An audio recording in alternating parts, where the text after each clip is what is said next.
Today, we continue the Harry Potter novel versus adaptation series with Half-Blood Prince. The main difference between the book and the movie is tone. The movie is darker and more subdued. And you know how I complain about book Hermione and Mrs. Weasley versus movie Hermione and Mrs. Weasley? Well, movie Harry comes off a whole lot better than book Harry. First of all, the movie establishes right away that Dumbledore wants Harry to be collected by Slughorn, and Harry goes right along. The book doesn't establish this fact until halfway through, and Harry spent most of the time avoiding Slughorn. Harry and Dumbledore just mesh better in the movie. In the book, Harry is always running to him or one of the Order about his suspicions about Snape or Malfoy, and it causes some conflict between him and Dumbledore. Speaking of his suspicions, Harry is obsessed with Malfoy. Like Mariah Carey, "Why are you so obsessed with me?" Obsessed.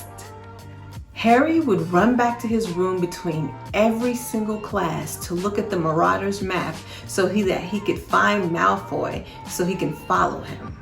And when that didn't work, he had his house elf Creature, accompanied by Dobby of course, follow Malfoy.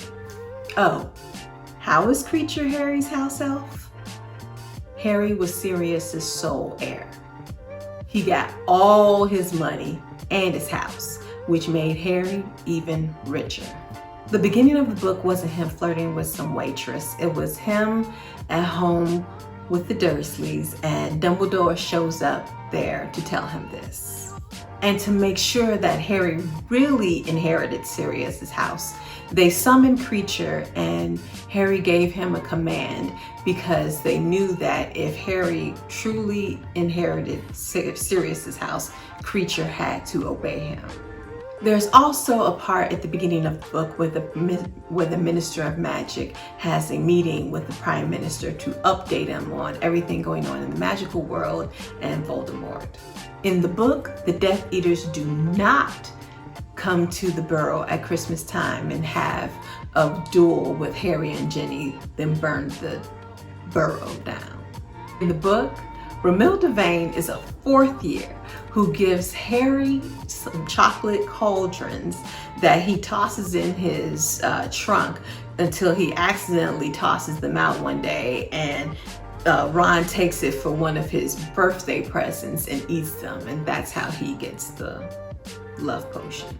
In the book, there are way more memories regarding Voldemort. They start with his grandfather, mother, and uncle, then move on to him meeting Dumbledore, then Voldemort meeting his uncle, then Voldemort with Slughorn, then Voldemort with Hepzibah Smith, where he sees her with Slytherin's locket and Hufflepuff's gold cup. Then finally, when he comes back to Hogwarts and asks Dumbledore for the position as the Defense Against the Dark Arts teacher. Because of those memories, Harry knew that the Horcruxes were the locket, the cup, something of Ravenclaw's, and Nagini. He went into book 7 knowing what to look for. Unlike the movie, you see their Defense Against the Dark Arts classes with Snape. After Harry uses Sectum Sempra on Malfoy, Snape gives him detention for the rest of the year. And Harry goes and hides the book in the room of requirement with every intention of going back and getting it. You see them getting apparition lessons to learn how to apparate. This is important because after Harry and Dumbledore leave the cave, Dumbledore is too weak to apparate them back to Hogsmeade, and Harry had to do it for them. And you're not supposed to, legally of course, because you're not supposed to apparate before you turn 17, and Harry was just 16. In the book, after Dumbledore is murdered, there is a huge fight between the Death Eaters and the members of the Order and some of the kids from the DA. Namely, Hermione, Ginny, Neville, and Luna. After the fight, We learned that Tonks and Lupin had a secret relationship that Lupin was keeping at bay because of his being a werewolf, unlike the film where they were together out in the open. For most of the book, Tonks was miserable and Harry thought it was because she was in love with Sirius. Right reason, wrong marauder.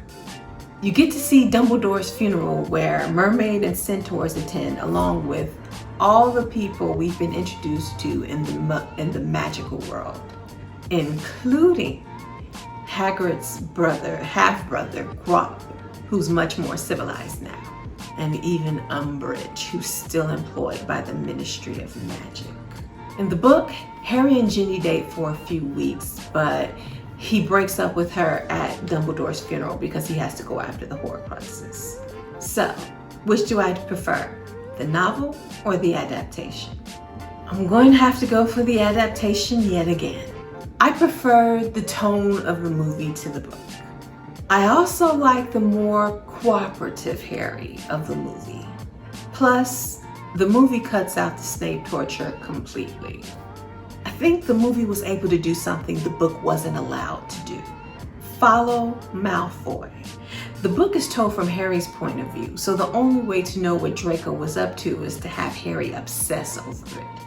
The adaptation moves some things around and puts some things together that fit perfectly, like Lavender being there when Ron says Hermione in the hospital wing, and Ron making it snow while staring at an angry Lavender. All in all, the movie was one of my favorites of the franchise. So, which do you prefer, the novel or the adaptation? Let me know in the comments down below. And don't forget to like, share, and subscribe. Thanks.